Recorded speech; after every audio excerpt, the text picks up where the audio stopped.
Buenas noches a todos. Muchísimas gracias por la invitación. Estábamos con Cristian, con Sebastián, pensando hace tiempo el poder reeditar estas charlas a modo de ayuda a muchos de los que están queriéndose incorporar a la formación en osteopatía para poder desandar un poquitito realmente qué es lo que hace un osteópata y poder entender las cuestiones más básicas del ser profesional de la osteopatía. Así que pensamos en hacer estas charlas de esta manera para que puedan ir quedando, poder compartirlas después a lo largo de las redes y poder así ayudar a quienes están buscando o desandando este camino de discernir el estudiar osteopatía y entender un poquito de qué se trata esto. Invitamos también a todos los que están estudiando y algunos de hecho que son egresados para que puedan estar, para que también puedan plantear sus dudas o revisar un poquitito realmente de qué se trata esto en lo que trabajamos día por día. Les voy a compartir la presentación de este modo.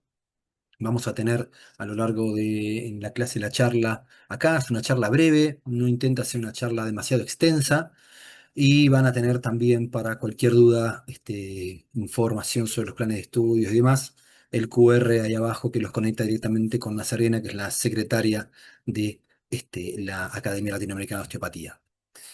Cuando queremos empezar a hablar de osteopatía, de lo que es el ABC de la osteopatía, queremos tratar de comenzar por el primer paso, que es entender cuáles son los cuatro pilares que fundamentan esto que es la medicina osteopática. Entonces, si yo estoy pensando en estudiar osteopatía, lo primero que debería entender es, bueno, cuáles son aquellos basamentos fundamentales que hacen al obrar, al trabajo, al día a día del osteópata, que tiene que ver en algún punto a cómo funciona la mente de un osteópata. En algún punto, lo que queremos marcar hoy es cómo funciona, cómo razona, cómo procesa la información con un paciente, un osteópata egresado, a cualquier osteópata, pero principalmente un osteópata egresado de la ALO, de la Academia Latinoamericana de Osteopatía. El poder entender cómo funciona y si realmente lo importante es cómo piensa o cómo opera con las manos el osteópata. En algún punto lo que queremos es entender qué mira al evaluar un paciente. Cuando el osteópata llega y el paciente viene con ese dolor, con esa ciatalgia, con esa omalgia, con el dolor que fuere, o con la situación endocrinológica muchas veces que llega, bueno, ¿qué es lo que el osteópata está mirando? ¿Qué es aquello en lo cual va a ir a hacer foco? ¿Cómo va a razonar la situación? Digamos, ¿cuál es el criterio que utiliza al diagnosticar? Porque el paciente viene tal vez con una sintomatología, pero el diagnóstico es algo que todavía no se ha hecho. ¿Cuál es la razón de ser? ¿Cuál es el punto sobre el cual hay que trabajar? Todavía más importante a entender. De alguna forma, tal vez en esta serie de tres charlas, intentar entender cómo el osteópata elige los objetivos de su tratamiento. Dice, bueno, vamos a trabajar acá. Bueno, ¿por qué? ¿Cuál ha sido esa lógica que ha utilizado para poder entender que hoy, por más que el dolor esté ubicado en una región, va a trabajar en otra? ¿Por qué? ¿Qué lo ha llevado ahí? ¿Qué es lo que hace que el osteópata se distinga de aquel profesional que va a tratar de calmar exclusivamente el dolor del paciente? ¿Por qué es que va hacia otro lado? En definitiva, lo que queremos saber es qué significa ser osteópata. Es algo que no es menor. El de entender al momento de inscribirme en una formación, o mismo de estar cursando si ya soy alumno de una formación, bueno, ¿qué es ser osteópata? ¿Qué significa ser osteópata? ¿Qué implica el decir, bueno, yo trabajo con una lógica osteopática? Entonces, si tuviésemos que preguntarle a alguien, para poder entender esto, bueno, ¿qué significa ser osteópata? La primera persona a preguntar claramente es el padre de la osteopatía, Andrew Taylor Still. Y él ya entonces nos deja en sus textos, en sus frases, una frase que se las voy a traducir para que no tengan que leerla en inglés, y habla de un osteópata es tan solo un ingeniero de humanos, que debe entender todas las leyes que gobiernan esta maquinaria y por tanto dominar la enfermedad. Es interesantísimo lo que dice y lo que elige no decir, porque Steele podría haber dicho, bueno, un osteópata es un profesional de la salud que trabaja realizando técnicas de alta velocidad. Es un profesional de la salud que trabaja con técnicas manuales sobre el paciente. Es un profesional de la salud que trata de ver al paciente de manera global, pero no, él elige caracterizar el ser osteópata como aquel ingeniero de seres humanos que en realidad lo que busca es entender todas las leyes que gobiernan esa fisiología. Entonces, para Steele, el ser osteópata es en realidad no volvernos un poco como obsesivos del estudio de la fisiología, de la anatomía, del entender el proceso que se está dando en mi paciente, ese proceso complejo que no es lineal, que no busca simplemente una causa y una consecuencia, sino que en esa complejidad desarrolla un síntoma. Pero para poder hacer eso, no es que simplemente se guía por métodos de diagnóstico este o aquel, sino que intenta ser el maestro de todas las formas de entender al paciente. Porque mira su anatomía en la profundidad, en el entender realmente cómo funciona esa anatomía. Porque mira su fisiología intentando desentrañar esa complejidad, de nuevo, sin una mirada lineal. Lo más fabuloso de esta mirada de Steele es que cuando Steele escribe esta frase, estábamos todavía en el siglo XIX. Estábamos en los albores de una medicina y con una medicina que la que él mismo ejercía antes de descubrir, como dice él, la osteopatía, y no le daba los resultados que quería. En algún punto, recordemos que cuando Steele descubre, diría él nuevamente, la osteopatía, él siendo médico, daba de esta clase de remedios. La alopatía de su época era una alopatía donde había aceite de serpiente, el opio era un remedio, el whisky era un remedio, la heroína era un remedio, el calomel, que es una mezcla de un cloruro de mercurio, era un remedio, con lo tóxico para que tengan una idea, hoy mismo se usan hasta en pesticidas. Y estos eran los remedios de su época. Entonces, claro, Steele se da cuenta que estos remedios en realidad enfermaban, que es la medicina tal cual como era, la que le habían enseñado a él, no terminaba de poder sanar a un paciente. Piense que no sería raro que en su época ciertas patologías se curaban con el sangrado, al paciente se le hacía un corte y se lo dejaba de sangrar porque de esa manera se salía del cuerpo aquello que estaba mal. Entonces el paciente, si sobrevivía, tenía suerte, porque si no, moría desangrado. Este mismo nos dice, he pasado 30 años de mi vida leyendo y siguiendo los remedios de las reglas utilizadas para curar, la medicina que él aprendió. Y aprendí con tristeza que era inútil escuchar sus afirmaciones, ya que en lugar de mejorar, obtuve mucho daño. Principalmente a la vuelta de la guerra de secesión, Steele encuentra que la medicina hacía un uso indiscriminado del whisky, entonces el paciente, por querer curarse, terminaba directamente alcohólico, adicto a esta droga. Él ve esta situación, juzga esta situación desde su mirada y desde su propia experiencia personal, ligada a una medicina mucho más natural, mucho más ligada a los principios básicos de la naturaleza, y decide actuar. Y en ese actuar lo que hace es desarrollar una forma de medicina que se aleja de aquella ciencia médica y toma a los principios de la naturaleza como sus pilares fundamentales. Todo muy lindo, pareciera como algo filosófico, pero en realidad cuando decimos que Steele toma los principios de la naturaleza como los pilares fundamentales de la osteopatía, es porque en realidad está encontrando que en los principios de la naturaleza se esconden aquellas reglas que nos explican cómo funciona la maquinaria de la biología. Por eso es que cuando Steele funda los 4 pilares de la osteopatía, elige estos y no otros. Particularmente habla de la autocuración del organismo, de la unidad del organismo, habla de una ley de la arteria que veremos a continuación y de la estructura y la función interrelacionadas. Pero ¿por qué se le ocurren estos 4 y no cualquier otros? Porque Steele veía en estos 4 principios filosóficos, en realidad, las 4 formas necesarias para entender, como ingenieros de humanos que un osteópata es, cómo funciona esa maquinaria. Entendiendo estos principios, el osteópata gobernaba la enfermedad.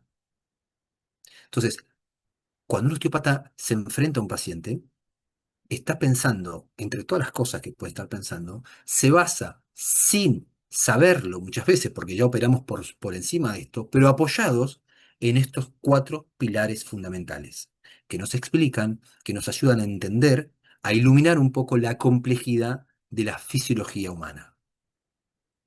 Comencemos por el primero, la capacidad de autocuración del organismo.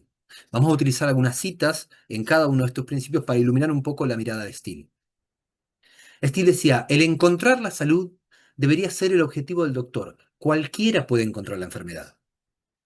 Claro, es una frase que parece demasiado linda, inocente, filosófica, pero cada palabra está cuidadosamente elegida. Steele, de nuevo, podría haber elegido esta frase poniendo, el dar salud debería ser el objetivo del doctor, o el generar salud debería ser el objetivo del doctor, o el otorgar la salud, pero él habla de encontrar, y habla de encontrar porque para Steele, el organismo tiene toda la capacidad para poder estar en salud. O sea que la capacidad de desarrollar esa salud no es algo externo que se le da al paciente, sino es algo que se potencia en el paciente porque ya reside en el paciente. Encontrar es el verbo que Steele elige para esta frase y no es un verbo inocente. El organismo es un sistema complejo y está regido por imperativos que en algún punto lo sostienen y le permiten naturalmente estar en homeostasis. El organismo está pensado para estar en salud. Somos un organismo que, si estamos libres de poder utilizar estos imperativos, estas demandas fisiológicas que tenemos, debiéramos estar en salud. El osteópata, por tanto, no cura ninguna afección, sino que determina y trabaja sobre aquello que está impidiendo al organismo cumplir con estos imperativos. Por eso hablamos de autocuración. Yo me encuentro, me recuerdo muchas veces hablando con profesionales de la salud, cuando hablan sin saber, porque tal vez no han tenido una lectura más profunda de la filosofía osteopática, de la forma de entender la osteopatía, y esto de autocuración le suena medio a esto de que el paciente no tiene que ni venir, porque total, ¿para qué lo va a atender si se cura solo? Pero la autocuración no es simplemente una palabra vacía. La autocuración no es simplemente un principio filosófico etéreo. Está haciendo referencia a que en realidad está preparada para estar en homeostasis. Y por tanto, el osteópata no cura, sino que libera al organismo para que éste pueda alcanzar la homeostasis. Por tanto, potenciamos capacidades que el organismo ya tienen. Y es él, el organismo, quien finalmente resuelve el problema y restablece la homeostasis. Entonces, cuando hablamos de autocuración, Steele lo que está diciendo es, el osteópata no es el que te trae la salud. Es simplemente un medio para determinar dónde está aquello que bloquea tus propias capacidades fisiológicas y a partir de ahí librarlo a que pueda el organismo encontrar su propia homeostasis. De esto hablamos cuando hablamos de autocuración. Y por eso el primer pilar. Fíjense que más allá de lo que representa fisiológicamente y cómo trabaja el osteópata a partir de este pilar, esconde un trasfondo de entender cómo funciona la maquinaria. Para Steele, esa maquinaria que es el ser humano tiene todo inherente propia de estar en salud. El segundo pilar habla de la unidad del organismo. Y Steele nos dice, salud significa perfección y armonía no en una parte, sino en todo el cuerpo. Porque no atomiza, no disecciona, no entiende que la omalgia es un problema del hombro y la cervicalis es un problema cervical, sino que está pensando en todo el sistema. Steele, probablemente sin saberlo, pero basado en los principios naturales, ya entiende al organismo como un sistema complejo que funciona de manera no atomizada, no separada, sino integrada. Y podríamos, si ustedes quieren, llevarlo por dos líneas, este pilar.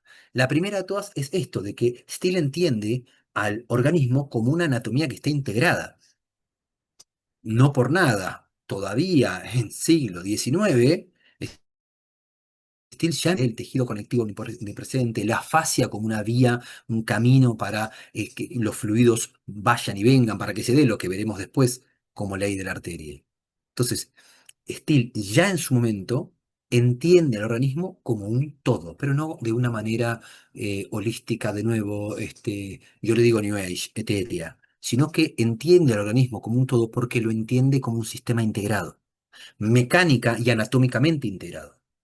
Pero no solo eso, sino que puede entender también que todos los sistemas que componen ese organismo tienen que estar en armonía, porque de esa manera es que el sistema complejo trabaja, trabajando con todos los sistemas de forma coordinada, de forma armónica. Y por tanto, cuando el osteópata ve a un paciente, lo va a ver desde diferentes ángulos. Es lo que llamamos los modelos osteopáticos. Un profesional osteópata va a analizar en cada paciente todos estos modelos. Va a mirar una misma figura, como si fuese aquí un pentágono, el paciente, que es una misma figura, pero desde distintos ángulos. Todos todos ellos trabajando de manera más integrada. Y determinará también, al momento de analizarlo, cuál es de estos modelos el que está más en presencia, el que está más en predominancia a la hora de entender la patología. Entonces, por ejemplo, hablamos de un modelo biomecánico postural, un modelo que tiene que ver con un sistema musculoesquelético, tracciones faciales, tracciones viscerales incluso, que hacen a esa postura, a esa forma de movimiento, de mecánica. Un componente neurológico autonómico que tiene que ver con ese balance neurovegetativo, un paciente que está en un estado más simpático-tónico, un estado más parasimpático-tónico, que obviamente influirá en el tono muscular, en lo biomecánico postural. Todos estos modelos se influyen recíprocamente, pero cada uno tiene sus propias características y su propio lenguaje a la hora de trabajar. Después tenemos un modelo circulatorio respiratorio, muy íntimamente conectado con el pilar que veremos a continuación, que tiene que ver con esa calidad de circulación en el cuerpo. Todos los líquidos en el cuerpo están circulando como corresponden. Los diafragmas, todos los diafragmas que tenemos en el cuerpo, trabajan de manera correcta.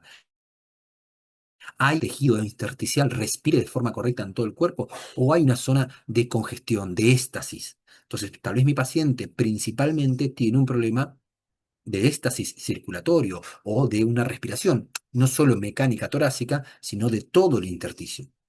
Puede ser un modelo biopsicosocial conductual, es decir, que mi paciente como problema es que esté atravesando un duelo, que esté en un momento de su historia de vida donde está de repente atravesando un proceso depresivo o esté atravesando un proceso de mucho estrés, que por supuesto alterará el neurológico autonómico también, pero tenga más que ver con no algo físico que lo ha agredido o algún tipo de evento traumático o algún tipo de desajuste, sino que tiene que ver con su realidad, con lo que le toca vivir, con acompañar la enfermedad de un familiar, con el poder procesar la pérdida de un pariente. Entonces, tal vez lo que está pasando en mi paciente, todo aquello que se está desregulando, tiene como origen un modelo biopsicosocial conductual.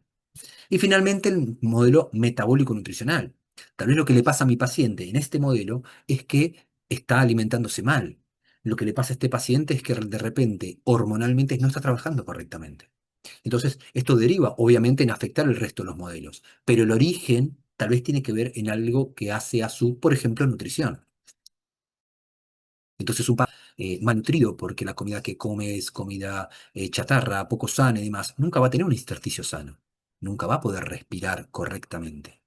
Los 5 modelos osteopáticos son otra manera de profundizar en este pilar que es el de la unidad del organismo. Son 5 formas distintas de ver un organismo que es uno, que trabaja de forma coordinada, que trabaja, en el mejor de los casos, de manera armónica. No es que son distintas problemáticas, distintas áreas que no tienen nada que ver una con otra, sino que se coordinan, se influencian, se infieren, se interfieren unas a otras. Por eso, cuando el osteópata mira a un paciente, está mirando los 5 modelos y está tratando de entender lo que ocurre desde estos 5 lados distintos, como si tuviese 5 lentes distintas sobre la cual entender lo que le pasa al paciente. Este es mismo el segundo pilar. El tercer pilar es lo que llamamos la ley de la arteria. Steele nos dice, la ley de la arteria es absoluta, universal, debe ser desobstruida o la enfermedad aparecerá. Es un poco fuerte hablar de la ley de la arteria, pero de nuevo, no nos olvidemos, digo por ley, por algo tan imperativo, pero no nos olvidemos que lo que Steele está queriendo plantar es su forma de entender con estos 4 pilares cómo es que funciona esa maquinaria del ser humano. Y en algún momento lo que él está queriendo representar es cómo ese ser, ese sistema debe intercambiar fluidos y energía con el medio. Estamos hablando tanto del sistema como persona, como de intersticio, desde agua hasta metabolitos, o hasta incluso la propia célula. En algún punto, este dibujo que quise ponerles para representarlo de Margarita Arcaura, perdón, que se llama Aliento de Vida, trata de representar eso. Fíjense en esta imagen cómo en realidad esta mujer que intercambia, exhala e inhala para con el medio, y al mismo tiempo ese círculo de piedras no impide que fluya el agua, que crezca la hierba y que el calor también esté contenido, que es algo que está como energía, pero en la justa medida, no arrebata todo, en tanto pueda fluir. Lo que quiere decir en algún punto con esta ley de la arteria, Steele, es que está haciendo hincapié en la respiración celular. No está hablando principalmente de una respiración torácica, sino esa como un sistema más, pero que busca como objetivo final que el intersticio respire correctamente.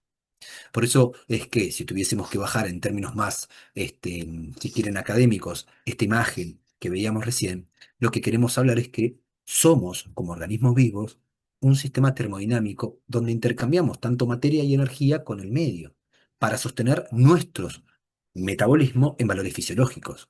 No puedo vivir sin comer, eliminar todo lo que está mal en mi cuerpo. Entonces, esto, de nuevo, aplica a yo como persona, a mi tejido, a la célula. En todos los niveles debe haber un correcto intercambio, esta ley de la arteria. En algún punto está haciendo referencia con la palabra arteria a la realidad de toda la dinámica de fluidos en el organismo, sea arterial, venoso o linfático, todo debe fluir. Lo que Steele está planteando es que esa maquinaria que llamamos ser humano debe tener todos sus fluidos en una correcta fluidez. Y Steele acá no está inventando nada nuevo. Está tomando, si ustedes quieren, con otras palabras, algo que viene desde hace mucho tiempo. Hipócrates mismo decía que el nombre de toda enfermedad es la congestión, es este no fluir de los líquidos. Por tanto, lo que Steele plantea con la ley de la arteria es el profesional osteópata debe asegurarse que en el organismo todo fluya como corresponde, que no haya zonas de éstasis ni circulatorio arterial, ni venoso, ni linfático, pues donde no hay una correcta circulación, no hay una correcta respiración y ahí es donde empieza la enfermedad. Este es el tercer pilar, la ley de la arteria. Y finalmente, obviamente, fíjense cómo se vincula con el primero, porque restablecido este correcto respirar del tejido, restauramos la salud. Volvemos a lo que hablábamos de autocuración.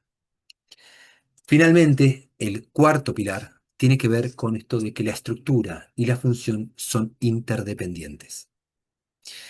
Steele nos dice, la naturaleza, como causa, construye siempre con un sabio propósito. Es decir, no hay nada en el diseño de nuestra anatomía que esté puesto al azar, o que esté puesto ahí sin tener un porqué, o sin haber tenido un porqué. El glosario de terminología osteopática de la tercera edición del año 2017 lo pone de esta manera. Habla de que la estructura y la función están interrelacionados, y en esto van todas las imágenes que están viendo en todos los niveles, macro, meso y microscópico. En todos los niveles, estructura y función están interrelacionados de manera tal que son una misma cosa. La función depende de la estructura, pero la estructura se sostiene por la propia función.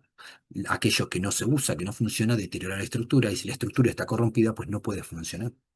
Entonces, estructura y función en lo macro, en lo micro, en lo meso y en lo micro están relacionados. Y esto no es porque sí, sino porque existe una lógica de diseño tanto en lo macro, en lo meso y en lo microscópico. ¿Cuál es la lógica de diseño en todos los niveles macro, meso y microscópico? La tensegridad, desde lo macro hasta lo micro. La anatomía del sistema, el diseño arquitectónico del sistema, tiene que ver con la tensegridad. Una tensión y una compresión trabajando de manera aunada para la integridad en un constante fluir, vibrar de esa tensión que genera un pulso. Y este pulso genera balance, genera que el tejido pueda respirar como si fuese una esponja. Me tensiono y suelto, me tensiono y suelto y por tanto respira. Esto pasa tanto, cualquier profesional de salud les puede decir que, por ejemplo, los gemelos son la principal bomba muscular para el retorno venoso de los miembros inferiores. Pero esto pasa también en el intersticio. Que el intersticio se ponga más tenso y más suave, más menos denso, hace también que la dinámica de líquidos del intersticio a la célula pueda darse.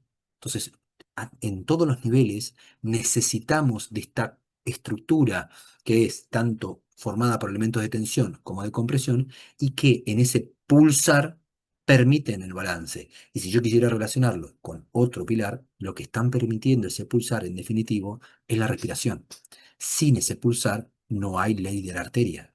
Fíjense cómo todos los pilares también hablan uno del otro y en realidad justifican al otro, se justifican entre sí.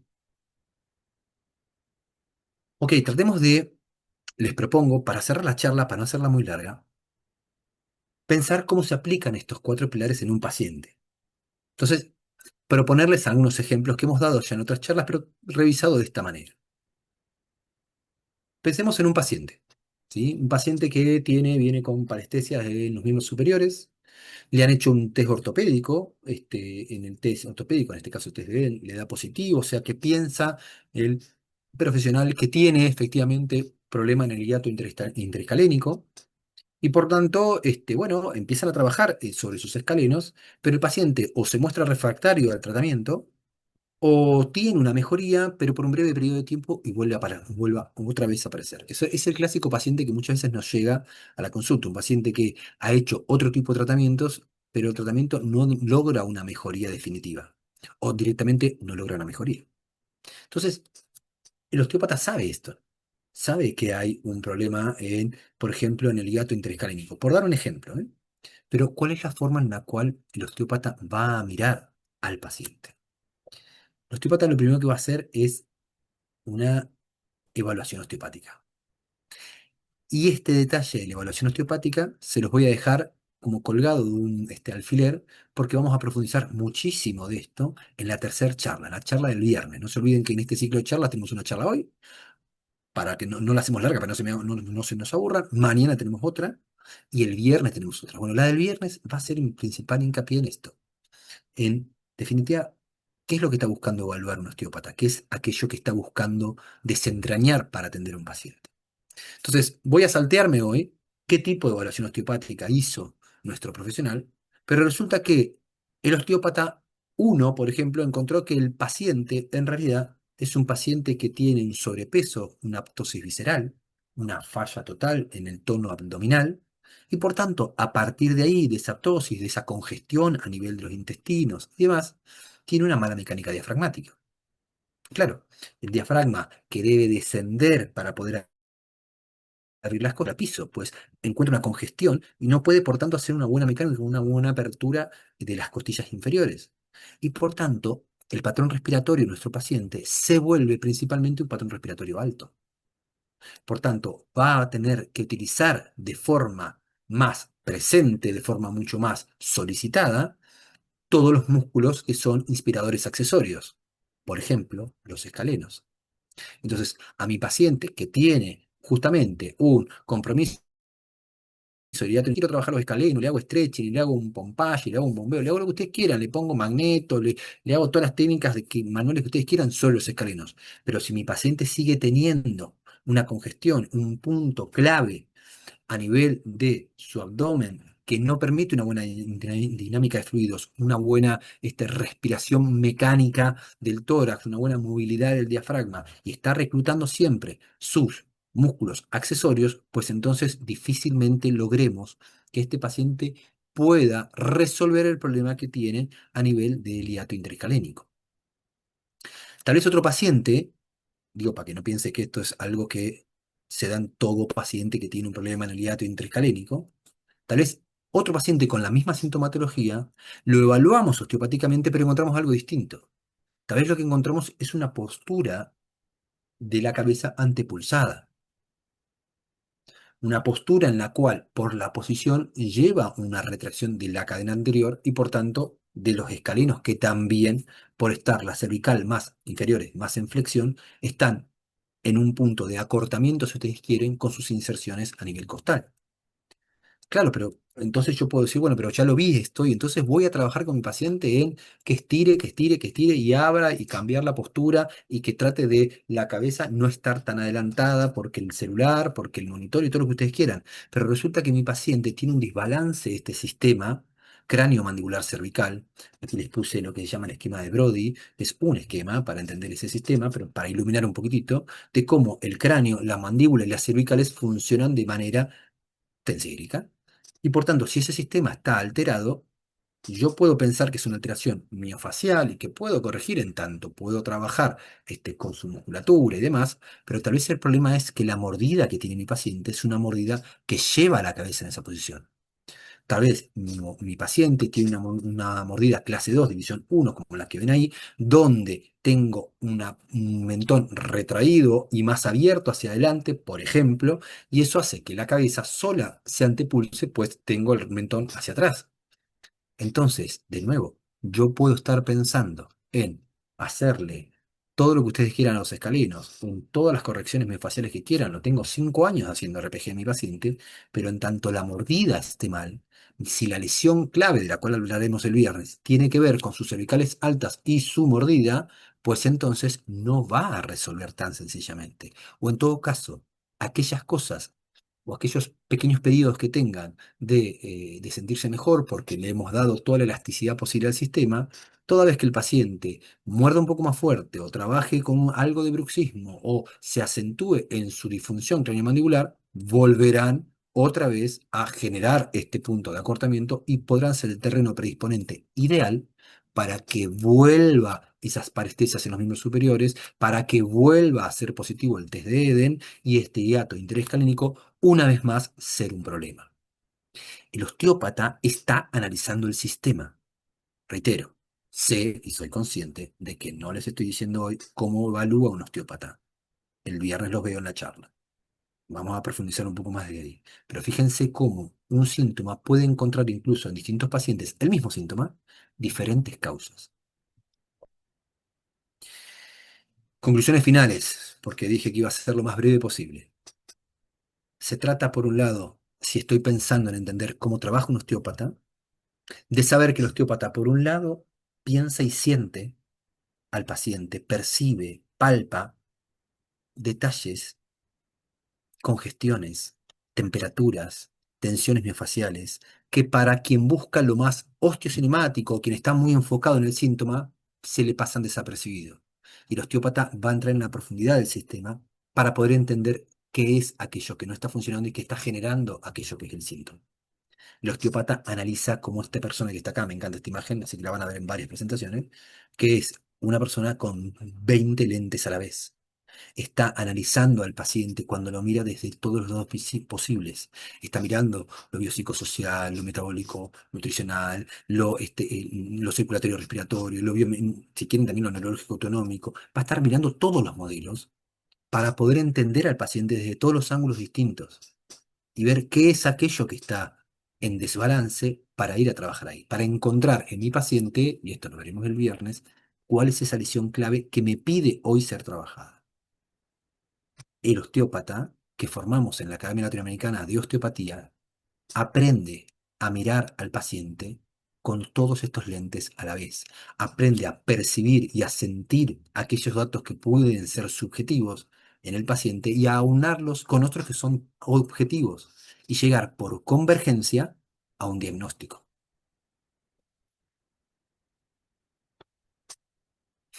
Es por eso que cuando hablamos de osteopatía, hablamos sí de pilares que parecen filosóficos, pero en realidad están hermanados con la ciencia.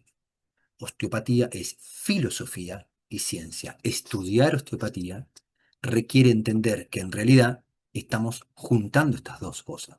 No se trata solo de alguna ciencia dura, sino de entender al paciente desde todos los ángulos distintos, de poder percibir aquellas cosas que otros no perciben, de poder palpar y sentir tensiones donde otros no las ven, de poder encontrar en mi paciente aquel origen del problema o aquel punto que el problema decide hoy que debe ser tratado por fuera de lo que es la sintomatología. Eso es estudiar y eso es ejercer la osteopatía.